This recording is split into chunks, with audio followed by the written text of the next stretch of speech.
bana bubiri atera katoto Emizaano ya zone D ahabwa amashomero Mbarara City ebandize kuteganisa bw'enjora nyamwingi Bitcoin keizere kugumiza mu kuzanwa aho empaka z'omupira gw'abojo ezakamaririzo zibire ziri hagati y'ishomero rya Mina High School aho esingire timu ya Kings na gore mwe hari 0 nukwe kutwara ekikopo.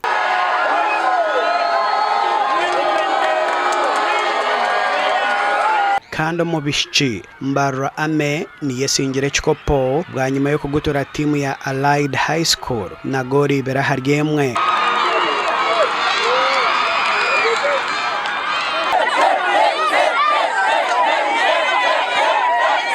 Omumpake za volleyball heritage twirebe kopo byombiri ekyabojo hamwe n'ekyabishiki kandi eky'omuzaano gwo kubaka kitwirwa Mbarara kandi abasinguzi b'empake bahirwe bikopo hagati yo kujaguza kwa mani.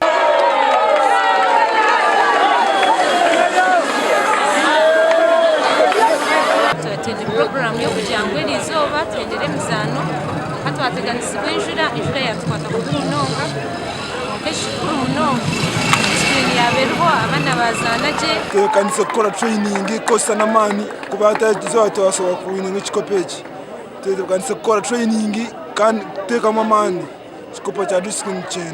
Omuganda makuru timu y'ishomero rya Buremba Secondary School esingire bikopo bibiri omumpake z'amashomero ago mu district ya Kazo aho etwire ekikopo eky'omupira gw'abojo gw'ebigere hamwe n'ekya volleyball y'abojo.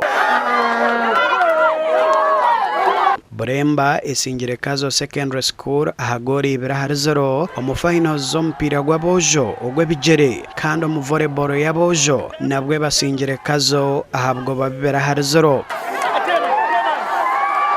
Omumpake z'abishiki Kazo Secondary School niye twire ekikopo eky'omupira gw'ebigere era kugutora timu ya St Catherine omuza penalty kandi yo St Catherine terugire mwaho omumpake bwa nyuma yo kusinga ebikopo bibiri ekya volleyball aho basingire timu ya Buremba ahabwo babibera hari kamwe kandi bagarukire basinga n'eky'omuzaano gwo kubaka.